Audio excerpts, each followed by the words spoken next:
안녕하세요. 장원필 변호사입니다. 반갑습니다. 오늘은 여행 얘기를 한번 해보려고 합니다. 제가 유튜브를 이제 촬영하기 시작한 지 이제 한 30개 정도를 이제 넘게 찍기 시작하는 것 같아요. 그래서 사실 유튜브를 이렇게 촬영할 때 이 내용이 사실 책을 쓰는 내용하고 사실 큰 틀에서는 비슷하게 이렇게 가는데요. 제가 이제 최근에 1월 6일 날 출판 기념회를 이렇게 했습니다. 그때 책 챕터 내용이 크게 보면 크게 목차가 두 개였어요. 하나는 나의 삶, 나의 인생이라고 해서 제가 어릴 때부터 태어나서 쭉 이렇게 성년이 되고 지금까지 55년, 56년, 이제 56세가 됐는데요. 그때까지 삶을 쭉 이렇게 챕터로 나눠서 이렇게 쭉 얘기한 저의 인생 라이프 스토리에 대한 얘기가 하나고요.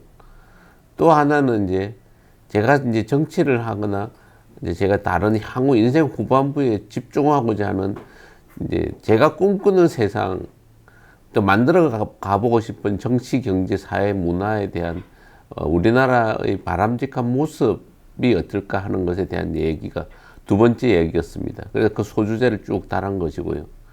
근데 실제로 이제 책을 시간이 좀 더 있었으면 써야 될 내용은 세 번째 주제가 내가 인생에서 만난 사람, 그리고 이제 가본 여행지, 그리고 읽은 책, 내지는 영화, 이런 문화에 관한 얘기들입니다. 그러니까 그런 내용들을 한번 쭉 내용을 담으려고 했고, 이제 마지막에는 이제 법률 얘기를 생활 법률이라고 해서 제가 알기 쉽게 살면서 일어날 수 있는 작게는 한 2, 30가지, 좀 많게 하면 한 100가지 정도 챕터로 이렇게 만들면 좀 유익한 내용이 되는 거거든요. 근데 이제 책을 쓰다 보니까 시간적인 제한, 물리적인 제한이 있어서 이제 1부, 2부 라이프 스토리하고 그 다음에 두 번째는 제가 꿈꾸는 세상에 대한 정도만 이제 책을 썼고, 이제 3, 4부는 이제 2부는 이제 다음으로 남겨놓은 얘기인데요. 그 중에 이제 쭉 얘기를 하다 보니까 유튜브 내용이 처음에는 제가 생활 법률 얘기에서 시작을 했고, 그 다음에 이제는 나의 삶, 나의 스토리에 해당하는 내용을 좀 했습니다. 그리고 이제 제가 꿈꾸는 이야기를 조금 기장 발전, 부산 발전, 대한민국의 발전 이런 얘기를 조금씩 이렇게 해 나가는데, 그걸 전부 다 이렇게 소개하는 것보다 이제 좀 읽으시는 분도 구독자가 한 200명 정도 넘는 상태고, 계속 요청들이 좀 재미있어 하는 부분에 좀 더 구독자가 조회수가 많고 해서 그러면 이렇게 저렇게 딱 정해진 포맷으로 순서를 다 마치고 넘어가기보다 그냥 편안하게 이번에는 이제 여행에 대한 얘기를 해달라는 요청들이 좀 개인적으로 많았습니다. 제가 이제 여행에 대한 얘기를 이제 잠깐 해보려고 합니다. 그러면 여행이란 제가 가본 곳은 참 많습니다, 생각보다. 근데 이제 왜 여행에 대한 생각을 하게 되느냐를 이제 서론이라고 해서 이제 한번 잠깐 얘기를 해보려고 합니다. 제가 20살 때 이제 인생에 대한 계획을 크게 세웠다고 했잖아요. 그게 크게 세운 인생이 이제 좀 보람있고 멋있게 이제 행복한 인생을 살다 가자. 한 번밖에 없는 인생이니까. 근데 그렇게 하려면 뭔가 준비를 이렇게 해야 되는데 과연 방향성이 뭘까 하는 것에 대한 거였습니다. 그래서 나는 돈을 많이 벌겠다, 혹자는 변호사가 되겠다, 이런 얘기들 정도인데, 저는 조금 더 구체적으로 계획을 좀 생각을 해봤습니다. 그래서 생각한 게 국제화, 전문화, 개성화입니다. 이런 얘기하면 말이 좀 거창한데, 제가 그렇게 좀 어떤 큰 틀을 잡아놓고 뭔가 움직이는 걸 좀 좋아했던 것 같아요. 그러니까 이제 제 처음은 전문화였습니다. 앞으로 살아가는 인생은 전문적인 지식이나 경험을 가지고 살아야 된다. 그래서 전문적인 부분에 대한 숙달된 공부를 더 하고 이제 경험을 쌓아야 된다. 이렇게 하면서 고민한 게 첫 번째가 법률 분야에 대한 전문화였습니다. 그래서 변호사가 나중에는 돼야 되겠다 생각을 이렇게 한 것이고요. 두 번째는 이제 국제화였습니다. 그러니까 국제화란 건 앞으로 시대는 한반도 내에서 대한민국 영역 안에서 사는 게 아니고 옛날에 우리가 지금 서울 부산이 제가 어릴 때는 일일 생활권이라고 했습니다. 그래서 새마을호 타고 가면 4시간 반 5시간 걸리는 시대가 있었어요.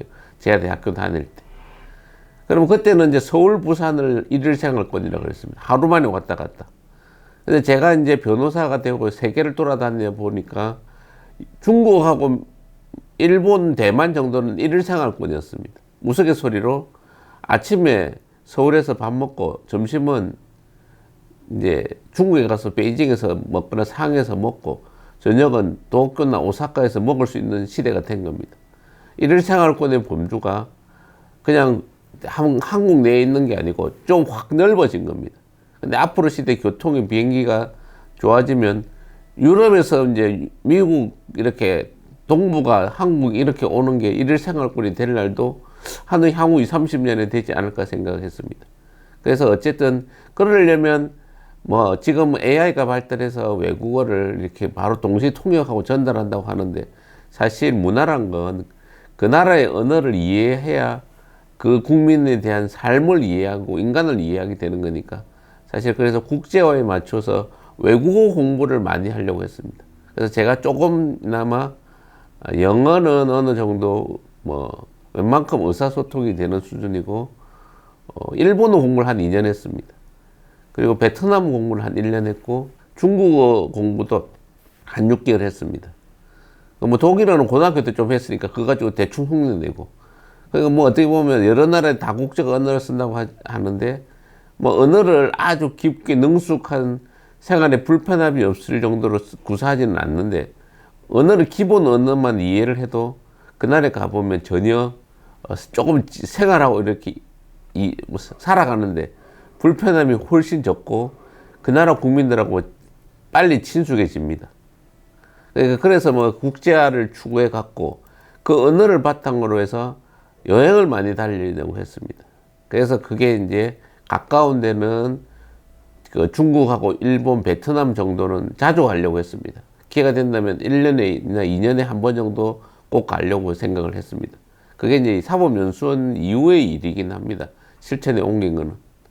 그리고 마지막으로는 개성화라고 해서 제가 좀 자유로운 영혼으로 자유롭게 행복하게 살겠다. 이렇게 생각해서 한 것이 스포츠와 독서 여행이었습니다. 제 방향성은. 그래서 독서는 책을 평소에 늘 가까이서 많이 전문적으로 읽으려고 했고 그것이 다양하게 그 인문학에 대한 문사철이나 아니면 정치, 경제, 사회, 문화에 대한 그리고 이제 여행을 늘상 즐겼습니다. 제가 좀 힐링을 본격적으로 하는 도구가 여행이었거든요. 좀 여행을 갔다 오면 좀 이 리프레시가 확실히 좀 잘 됐습니다. 그래서 저는 뭐 직업도 좀 자유로운 변호사였고 그래서 그걸 바탕으로 여행을 이제 가게 됐는데 그 여행은 단순히 이제 뭐 잠깐 쉬러 가는 거나 아니면 뭐 탐험을 하러 가는 그런 개념보다 하나는 국제화의 일환으로서 제가 이제 리프레시하고 좀 보고 배울 수 있는 견문을 넓힐 수 있는 수단으로서 이제 여행을 하게 됐다는 것이 하나이고요. 또 하나는 우리가 이제 여행을 가보면 그 나라의 사람을 이해하고 이런 것보다 저희 생각에서는 가까이 있는 미국, 중국, 일본, 러시아 그다음 베트남 정도는 잘 알아야 된다는 생각을 늘 하는 사람입니다. 그래서 단순히 내가 이제 잠시 머물다 오는 관광객이 아니라 그 나라의 관계 속에서 그 나라 사람이 무슨 생각을 하고 그 나라의 지도층은 무슨 생각을 하니까 뭘 우리는 준비해야 되고 하는 생각을 일찍부터 했습니다. 뭐 좀 약간 좀 꽤나 제법 당돌한 생각이었는데 그런 생각들을 맞추어서 그 나라를 좀 분석하고 알려고 하는 접근의 성격도 또 하나가 있었다는 점을 미리 말씀을 이제 조도해 드리고요. 그러면 이제 제가 이제 구체적으로 들어가서 가본 여행지는 이제 우선 가깝게 미국은 뭐 나중에 좀 천천히 얘기 드리고 중국하고 일본 여행을 먼저 얘기를 드리려 합니다. 오늘은 이제 제일 먼저 이제 일본이라는 나라에 대한 여행을 많이 갔는데 뭐 제가 이제 왜 갔는지에 대한 얘기를 잠깐 드린 것 같고, 그럼 어디를 갔고 제가 그동안 뭘 느꼈고, 그래서 이제 이런 거는 왜 추천을 하는가 하는 얘기 정도로 얘기를 해보려 합니다. 뭐 너무너무 딱딱하거나 여행 얘기가 뭐 어려운 얘기가 아니까 뭐 그냥 편히 들어주시면 되는데, 뭐 사실 여행이라는 곳이 먹고 뭐 마시고 즐겁게 그렇게 놀고 하는 것이 여행이니까요. 뭐 제가 뭐 거창하게 뭐 정보원도 아니고 뭐 아니면 외교관이어가지고 뭐 외교를 뭐 논하러 간 것도 아니고, 그냥 마음의 한켠에는 그냥 이 나라에 대해서 제가 잘 이해하고 잘 준비를 해, 이 나라 국민들이나 국민성이나 아니면 국가의 그 시스템을 잘 이해를 해야 다음에 우리가 뭐 문제가 됐을 때 잘 대처할 수도 있고 또 도움을 받을 수도 있고 위기 상황은 극복할 수 있다, 이런 정도로 이해하시면 되는 거고요. 뭐 전반적으로는 뭐 어쨌든 여행이 뭐 먹는 재미, 보는 재미 이런 거잖아요. 그래서 사실 일본은 이렇게 얘기하면 다들 좀 놀라실 수 있는데, 제가 1년이나 2년에 한 번씩 꼭 나갔습니다. 그러니까 제가 지금 그럼 언제 나갔냐면, 제가 본격적인 해외 여행을 주로 한 건 사법연수원 이제 1년차 때부터입니다. 그러니까 제 나이로 치면 제가 33살에 이제 됐으니까 34살 때부터 이제 나가기 시작했어요. 그때 지금 56, 55, 6이 됐으니까 한 20여 년, 21, 2년 정도의 여행에서 1, 2년에 한 번 정도 나갔으니까 일본은 제가 한 15번 이상 나간 것 같아요. 15번 이상 나갔고, 그럼 어딜 갔냐? 이렇게 보면, 여행을 이제 어느 나라를 특정해서 이렇게 다니다 보면, 뭐 처음에 모를 때는 되게 이제 수도가 있는 서울을 주로 가고, 아니면 대표적인 관광지 정도만 가는 게 일반 서민들이 뭐 로망이나 내지는 뭐 되게 여행 패턴이잖아요. 근데 이제 저같이 좀 목적을 가지고 아니면 여유를 가지고 여행에서 뭔가를 찾으려고 하는 사람은 좀 더 이제 여행지가 세분화되고 이제 체계화되는 거거든요. 그래서 뭐 크게 보면 저는 도쿄도 많이 갔습니다. 도쿄가 우리가 이제 일본皇宮이 있고 그 수도니까 그 세계를 이제 이해하려면 비즈니스적으로 간 것도 좀 있고, 뭐 이렇게 아무래도 여행 목적으로도 도쿄를 이해하기 위해 간 것도 있었어요. 그리고 이제 부산에 해당하는 것이 오사카거든요. 오사카에는 가보면 그 교토라고 해서 우리 같으면 경주 같은 도시가 있습니다. 그래서 이제 고성이죠. 오래된 수도지. 교토도 몇 번 갔고, 오사카는 한 4~5번 정도 간 것 같아요. 오사카.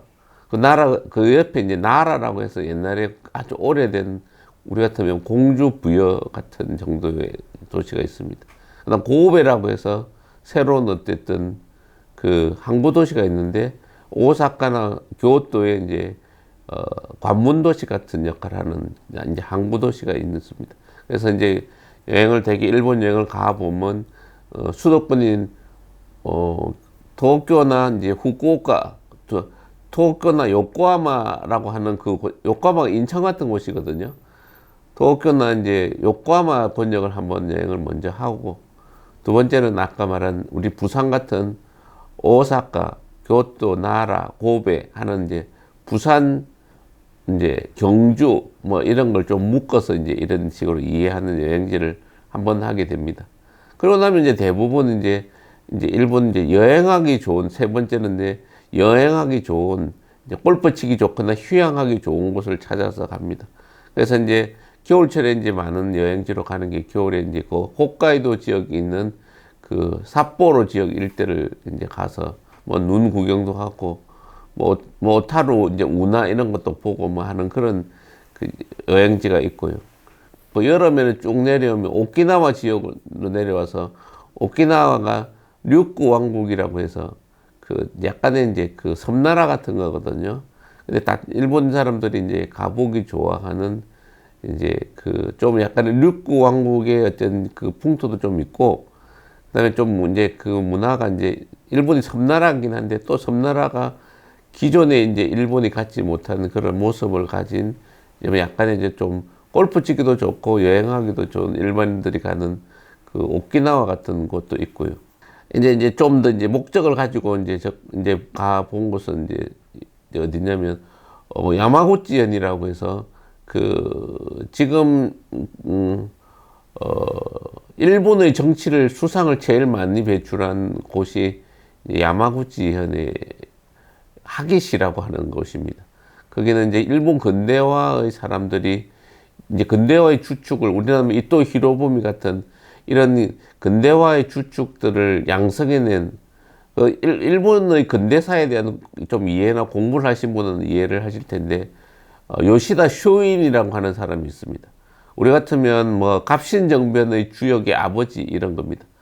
이제 한국어로 치면 그 갑신정변의 아버지가 오대수 뭐 이렇게 뭐 이런 식의 얘기를 하는데 그 박옥금, 박영효 뭐 이런 사람들을 길러냈던 사람이 중인계급의 그 사람에 대한 걸 비견하는데 일본이 이제 근대화 개항 이후에 막부 체제를 이제 없고 기본으로 이제 다시 근대화로 이렇게 나아가면서 그다음에 이제 결국에는 갑자기 그 강대국으로 부상을 했잖아요.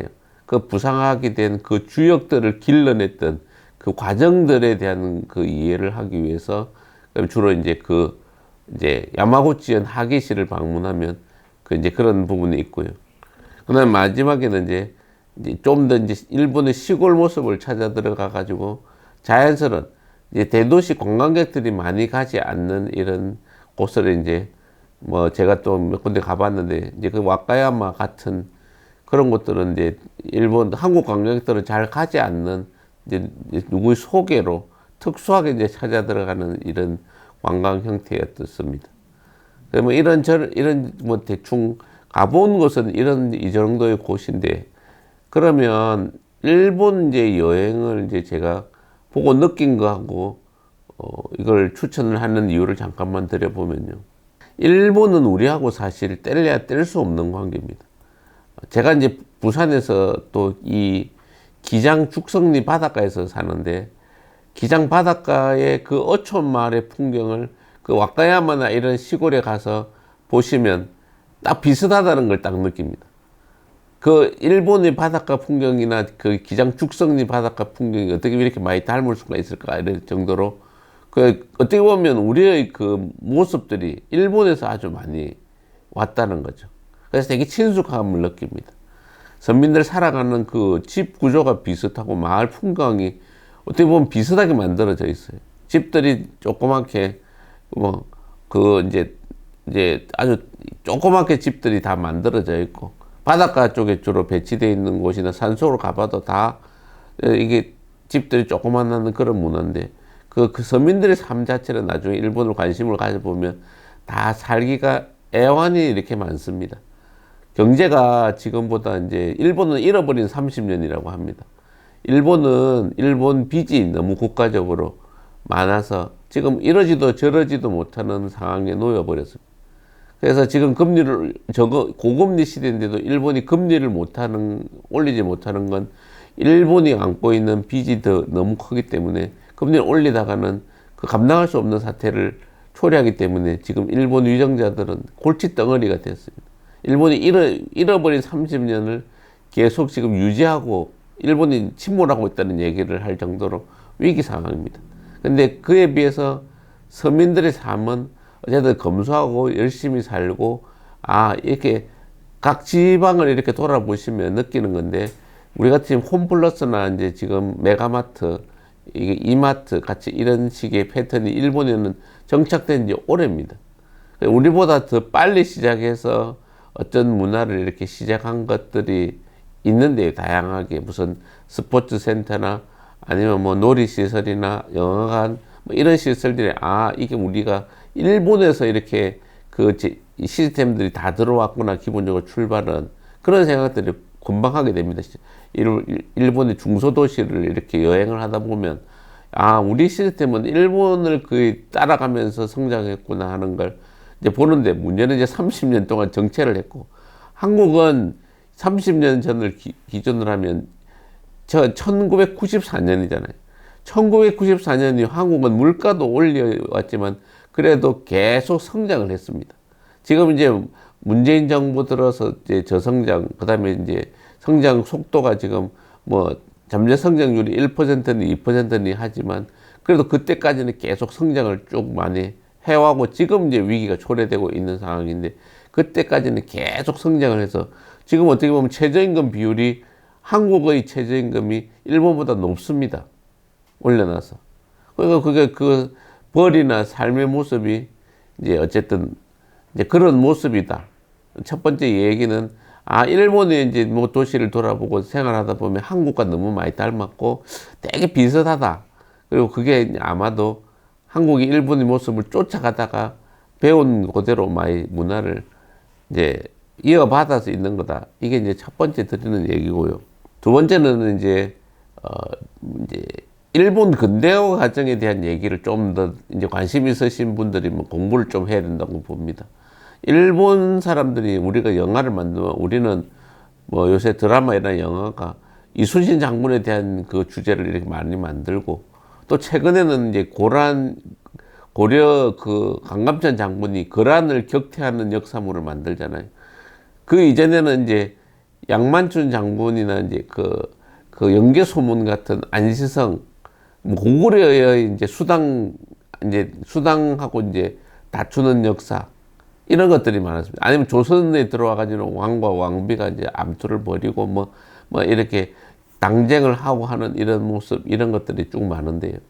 근데 이제 일본을 딱 이렇게 일본물에 관심이 있어 보면 크게 걔네들은 크게 두 영역의 이제 영화나 드라마들이 많이 만들어집니다. 전성기라고 할 수 있는 게 하나는 그 일본 근세의 그 오다 노부나가부터 시작해서 도요토미 히데요시, 도쿠가와 이에야스로 이어지는 3인의 그 역사물들이 되게 많습니다. 제가 한번 이제 대망 이런 얘기를 추천해 드렸는데 책이 아니더라도 드라마나 영화나 보시면 이 오다 노부나가나 이 도쿠가와 이에야스나 도요토미 히데요시가 3인이 결국에는 그 막부 체제, 결국에는 이제 나중에 오다 노부나가가 극복하고 이제 도요토미가 집권을 했고 도요토미를 꺾고서 도요토미 사후에 도쿠가와 이에야스가 막부를 장악해서 그 막부가 이제 메이지 유신으로 이어질 때까지 그 막부 체제가 오래 유지됐잖아요. 그럼 그 3인의 이제 권력 암투나 인간사, 우리 삼국지 같으면 조조하고 유비하고 손권의 위초고 삼국산의 이 합종 연행하면서 인간사에서 서로 갈등하고 경쟁하고 하는 그런 모습들이 되게 관심을 끌듯이 일본사는 그런 모습을 이제 많이 볼 수 있으니까요. 그러니까 그런데 관심을 가지고 좀 보시면 일본의 그 국민성이나 지금의 영주 체제 내지 일본의 정치 체제가 왜 그 각 현을 기준으로 해서 그 각 지방의 기초에서 유지되고 일본 정치사가 왜 이제 국회가 이제 각 지역에 있어서 토 세력이 계속 그걸 이어가는지도 이해하게 되고 각 성 단위로 문화가 이제 이어지는 이런 모습들이 이게 그때를 이해하면 훨씬 이해하기가 이제 좀 좋다는 걸 이렇게 드리고 그런 것이고요. 두 번째는 이제 근대화 과정, 우리가 이제 메이지 유신이라고 하는 데 있잖아요. 사스마번하고 조슈번이라고 하는 것이 있습니다. 시모노세키와 야마구치현이었습니다. 일본의 근대화라는 과정은 우리나라의 근대화 과정처럼 우리는 일제에 있어서 강화도 조약을 기초로 해서 개항을 강제적으로 이제 열리게 됐잖아요. 일본도 흑함이라고 해서 이제 미국의 한포에 굴복해가지고 개항을 이렇게 했습니다. 근데 빨리 개항을 해서 근대 문물을 빨리 받아들이는 그 개항의 과정을 통해서 일본이 지금의 성장했던 일본으로 만든 겁니다. 일본은 2차 세계대전 당시에 항공모함을 만들었던 나라입니다. 1945년도 폐망될 때 벌써 우리는 지금 항공모함을 만다 이렇게 하잖아요. 비행기도 만들었습니다. 근데 우리는 지금 비행기 최근 KF-21 이 군사 분야에 관심 있는 사람은 좀 이해할 텐데 아직 우리나라 항공모함 없습니다. 경항모를 만드니 중항모를 만드니 뭐 이런 얘기들은 하지만 군사 부분에서 벌써 지금 80년 전에 항공모함도 만들고 비행기도 조잡하나마 그거 다 띄워서 진주만을 공습하고 한 나라입니다. 그러니까 근대 문물을 유입해가지고 자기 것으로 만드는 그 과정에 대한 거를 그 당시에 그 당시 인물들 아까 말씀드린 요시다 쇼인이 왜 그 학위실을 방문해 보면 아주 조그만 제 지금 유튜브 만드는 방 정도밖에 안 되는 그 골방에 학생들을 모아놓고 그 가르쳤을 때 가르친 것도 3년도 채 안 됩니다. 그랬을 때 그 인물들을 그 짧은 시간 내에 배출하고 속으로 유학을 보내서 미래를 준비했던 그 지도자의 안목이나 그 당시에 이제 자기 목숨 걸고 그 막부 체제를 엎기 위해서 사스마번 조슈번 무사들이 뭘 도모했고 뭘 꿈꾸고 했던 그런 것에 대한 관심을 가진다면 이제 훨씬 일본을 더 이해하고 향후 이제 향후 미래 일본이 어떤 모습으로 극복이 될 수 있을까 하는 것의 모습을 볼 수가 있는 겁니다. 일본을 이제 관심을 뭐 가까우니까 물가가 사고 여행을 이렇게 재미로 하는 그것도 뭐 나쁘다고는 생각하지 않는데요. 일본을 이제 그렇게 뭐 가서 한번 어쩌다 놀고 뭐 맛있는 라면 먹고 뭐 필요한 거 이제 가서 이제 물건 사오고 뭐 그 정도도 뭐 처음에는 다 그렇게 하는데 일본의 이제 삶의 모습을 좀 속속들이 좀 더 알고서 이제 들어가면서 보면 훨씬 일본 말도 좀 배우면 훨씬 좋습니다. 제가 이제 아까 일본 2년을 이제 히라가나 가타카나를 그거 처음에 여행할 때 히라가나 가타카나를 모르는 까막눈이었습니다. 그래서 못 읽었습니다. 길에서. 근데 어느 정도 한 2년 배우니까 지금은 히라가나 가타카나 웬만큼 합니다. 그 한 2년 하니까 좀 안 잊어먹는 뭐 또 많이 잊어먹긴 했는데 그렇지만 금방 이제 히라가나 가타카나 다시 보면 기억나서 이 말을 뭐 간단하게 뭐 이렇게 대화를 하다 보면 훨씬 그 모습이나 여행의 즐거움이 커지거든요. 그러니까 뭐 이제 특히 이제 이 유튜브를 보시는 젊은 친구들은 아까 제가 말한 그 이제 세 사람이 다투었던 그 시대물이나 아니면 근대화 과정의 그 근대화 주역들이 뭘 꿈꾸고 했던 거를 좀 더 관심 있게 보고서 일본을 이해하고 그리고 이제 보면 이제 훨씬 일본이 좀 더 이제 우리가 타도하고 미워하고 이렇게 해야 될 대상이 아니라 그 사람들 그네들의 삶의 모습이나 애환도 충분히 이해할 거라고 봅니다.